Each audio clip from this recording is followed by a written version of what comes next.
Crystals. Should mount them in the megascope. Missing 2 crystals.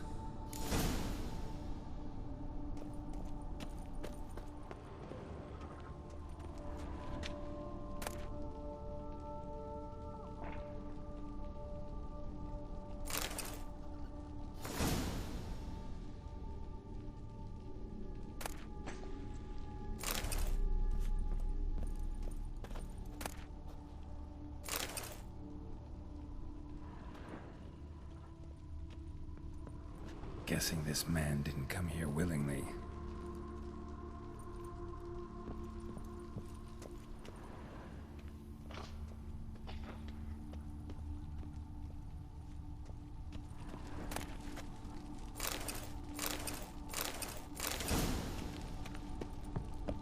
Empty.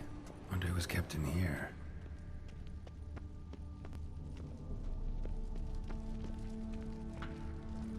Quite the library. Mostly tomes on mutations and genetics.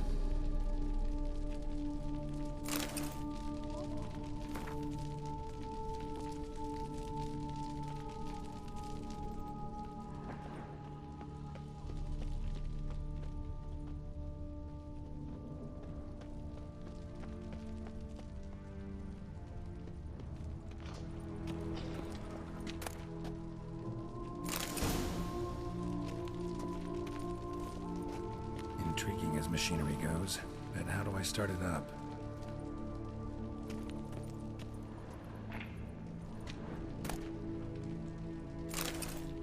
Preserved organs. Hope their donors weren't forced to give them up.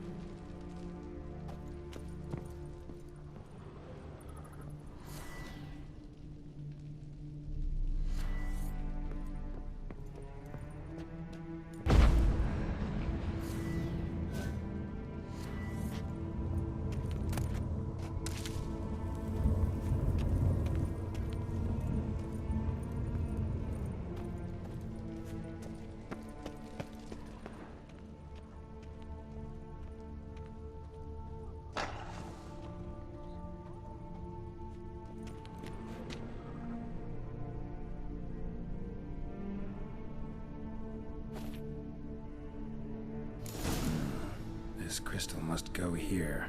All crystals in place. Show me what you got.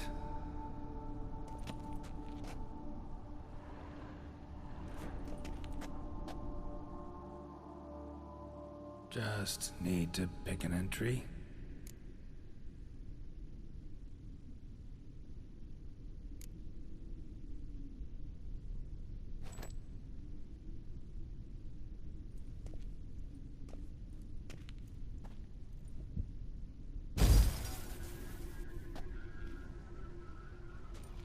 The 18th of Yule, year 1102. Today I begin my great life's endeavor, one greater and more significant than any I have thus far undertaken, for it relates to me personally, to myself and my son. When 15 years passed, a beast of the forest assaulted me. A witcher came to my aid, saved my life. I could not know that for said salvation, I would in the end pay by relinquishing any say as to my own son's fate. Had I the skill to turn back time, I would have done so, and perished rather than surrender to the Witchers my only son. But as it was, on the day when Jerome was taken, I swore an oath on my honor that I would recover my son. Today, following years of research and preparation, I have at last devised a device that allows me to study mutations.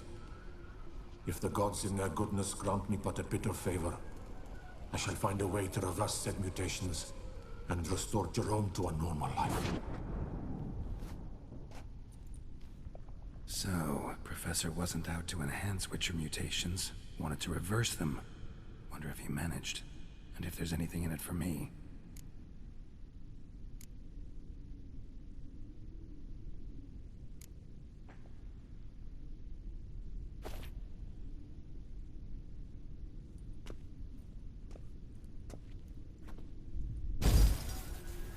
Observation 22. Despite applying a surfeit of toxic substances, significantly more than usual.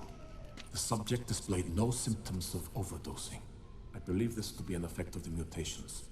Thus, a minor success. This mutation should allow Jerome better to tolerate toxicity.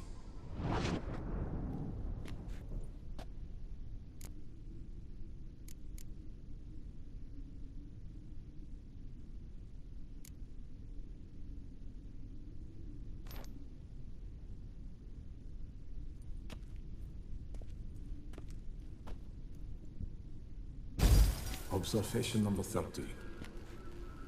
The mutations do not set in at once. Curiously, they do not develop over a span of time.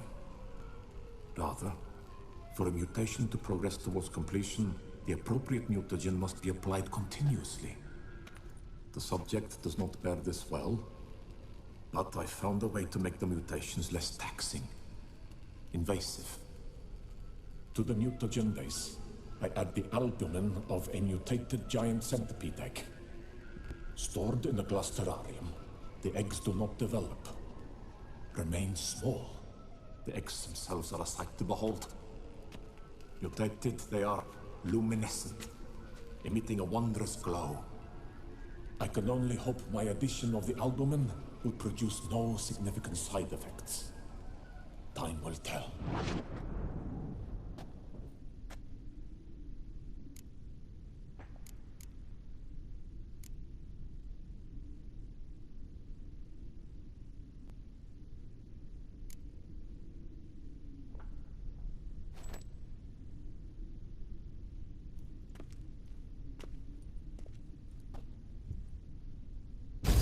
Observation 58.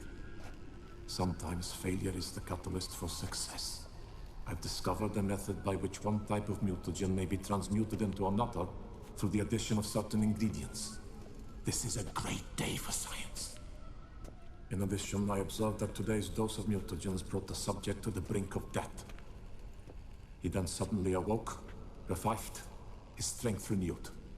Not wholly, of course, but he did in a sense come back from the edge of death. Whether this is attributable to his mutations or to pure coincidence cannot be ascertained. I must conduct further experiments.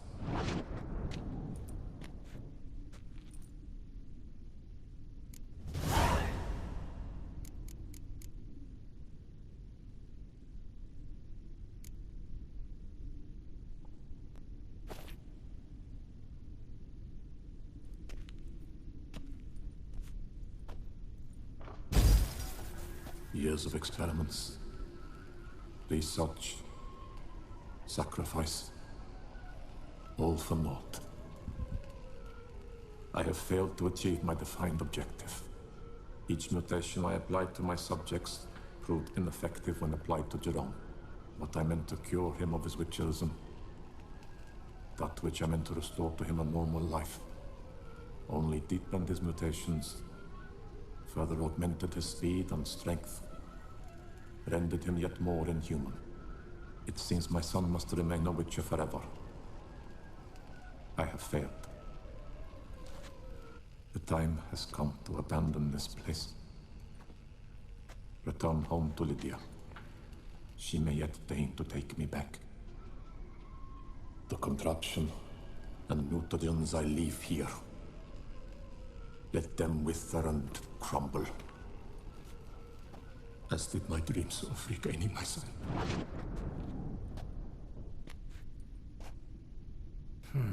So the professor wanted to reverse the mutation's effects.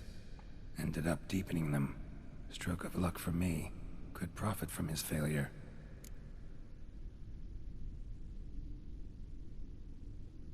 So, Professor tried to neutralize the effects of Witcher mutations.